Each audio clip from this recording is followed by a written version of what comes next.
Chapter 7 Part 1.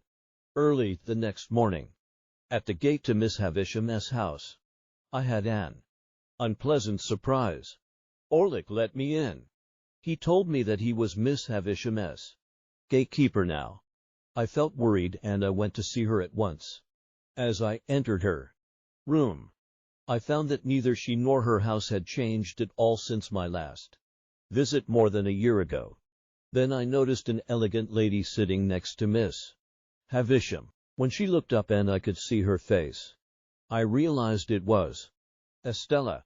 She was more beautiful than ever, but she made me feel like a poor working boy again.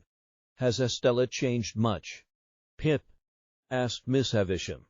Yes. At first, I didn't recognize her, I began, but now I can see what. Please don't say that she is the Estella you knew, Miss Havisham said, annoyed that Estella was proud and rude to you. Don't you remember? Well, perhaps, but it was a very long time ago, I said, not quite sure of myself.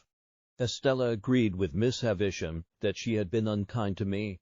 Has Pip changed? Miss Havisham asked her. Very much, Estella replied.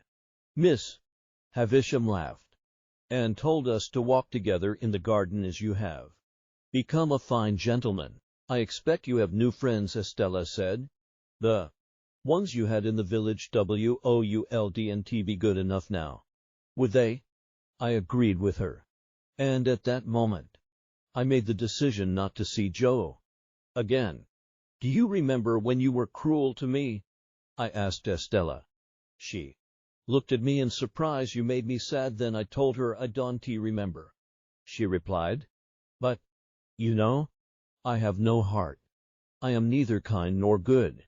As she spoke, she reminded me of someone, but I did not know who it was.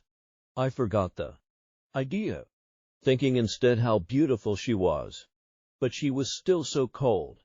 Later, when I was alone with Miss Havisham, I told her that everyone must love Estella. Love her, love her, love her. Miss Havisham replied. If she is cruel, love her. If she breaks your heart, love her. I made her what she is to be loved. Then she whispered, I'll tell you what real love is. It is giving your heart to someone completely, just as I did. She fell back in her chair with a loud cry. As I tried to help her, there was a knock on the door and Mr. Jaggers entered. I did not know why he had come, but Miss Havisham recovered almost at once. Do come in, Mr. Jaggers, she said. She was obviously expecting him, and thanked him for arriving on time. That evening, as we all ate dinner together, I noticed that Mr. Jaggers did not look at Estella at all, but she looked at him often. It gave me a strange feeling. As soon as possible, I told Mr. Jaggers how worried I was to see Orlick again. I was sure that Miss Havisham was not safe with him as her gatekeeper. Leave it to me, he replied.